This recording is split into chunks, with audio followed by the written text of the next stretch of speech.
A l'Elx li queda una recta final de Lliga carregada de patiments i de tensió. El partit d'esta nit al Martínez Valero és contra un rival directe, el Valladolid, també en zona de descens. Fran Escribà vol que el seu equip siga molt conscient del que s'està jugant. De fet, és la primera vegada que es concentren abans d'un partit a casa. Carles Figuerola.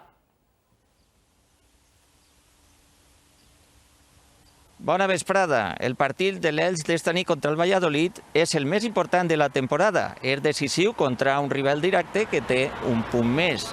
L'Elx ha arribat al voltant de la 1 a este hotel de la zona del Parc Merar, on estarà concentrat fins 2 hores abans del partit.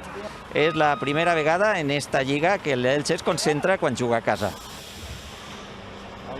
Quiero que lo vivamos y lo sintamos como una final. Aunque luego está claro que siempre quedan más puntos, ocurra lo que ocurra, habrá que seguir, eso está claro, pero sí que quiero que nuestra mentalidad, que nuestra intención sea pensar ese es su último partido y hay que jugarlo como lo que es.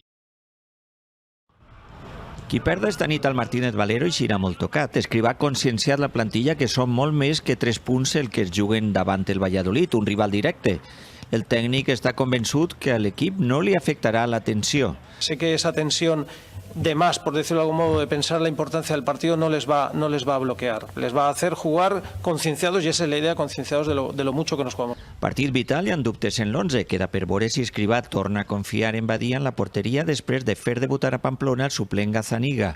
Seria una sorpresa que no estiguera el porter català, el millor jugador de l'Elx fins ara i que ha sonat per a la selecció. Gazzaniga es un excelente portero con una gran carrera detrás y que entrena muy bien. Y luego ya digo que en la gestión del grupo dije que todos iban a ser importantes y así va a ser. El tècnic recupera Fidel i només té la baixa de Guido Carrillo en l'atac. Contra el Valladolid hi haurà rotacions. Difícilmente repetiremos alineación respecto a la pasada y respecto a la siguiente. L'Elx sospira esta nit per una victòria que el mantindria viu en la lluita per la permanència.